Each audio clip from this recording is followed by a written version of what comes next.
Coach PJ here. One of the common misconceptions in a small office environment is that everyone is expected to do everything. This belief is rooted in a firefighting mentality. And when you're firefighting, it is all hands on deck. Everyone is expected to drop what they're doing, focus on the current crisis. And this can mean following up with a client issue, helping to cover shifts, or calling folks in until the crisis is resolved. If you're a business owner that operates at their best in a crisis, be careful not to build an adrenaline-based culture. The culture of your business will be based on what you value, what gets rewarded, and how decisions are made, and where you put your attention. Running a successful business should not feel like saving a burning building. Yes, there will be times when team members need to jump into action. However, this is not the day-to-day environment you're working so hard to create in an office.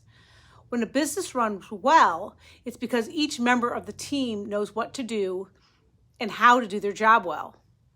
Each team member understands their contribution to the common goal. This doesn't happen by accident. It happens because you, the business owner, has a strong grasp on all the activities that are required to run the business effectively. There's nothing left to chance. Every person has a clear set of responsibilities along with the training and the tools to be effective in their role. And when someone is unavailable or out of the office, it's clear how those responsibilities are being allocated. One of the very first things I do when working with a client or any business, in that element, is to have them work on their task list.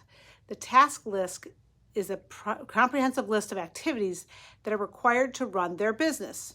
The list includes everything that is the responsibility of the office staff from top to bottom. It could be marketing, financial, client services. Everything's included, regardless of whether it is done by your office team or outsourced. When building a task list, it is common to add some tasks that are not currently being performed, but would be performed as the business grows and as you add team members. The completed list is then used to identify who in the office has primary responsibility and secondary responsibility.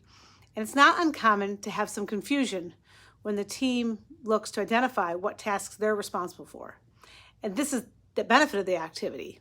It allows for constructive conversation and ownership, and ultimately results in clarity among all the team members. Avoid the temptation of having two people listed as a primary on the same tasks. With few exceptions, if everyone owns a task, then no one owns a task. One natural exception is answering the phone. And this is traditionally because whoever's closest to the phone, the number of rings you want to have, and you have to designate it a little differently.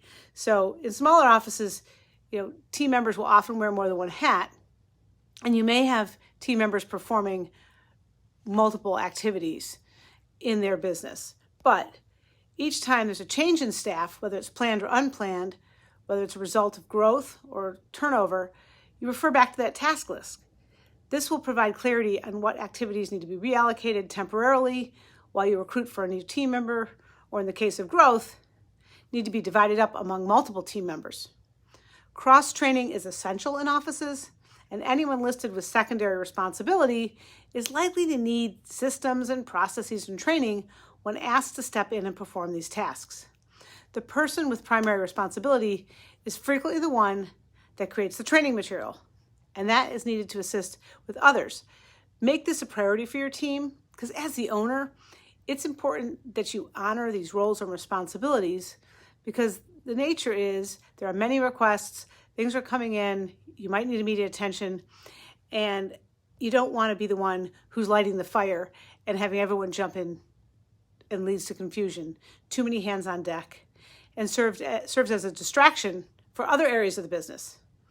Setting the team up for success is based on everyone understanding what they're responsible for, knowing what team members are responsible for, and clarity of how they contribute to the success of the business. If this is something that you're interested in learning more about, I have a number of ways to do that. We can jump on a quick call, we can get together for a coffee meeting, or if you know that this is absolutely what you need and you want to get started right away, I offer a complimentary coaching session where we'll dig deep into your business, identify the opportunities, and put a plan in place to go forward. If you got value from this video, like, subscribe, comment below, helping you get the business you deserve.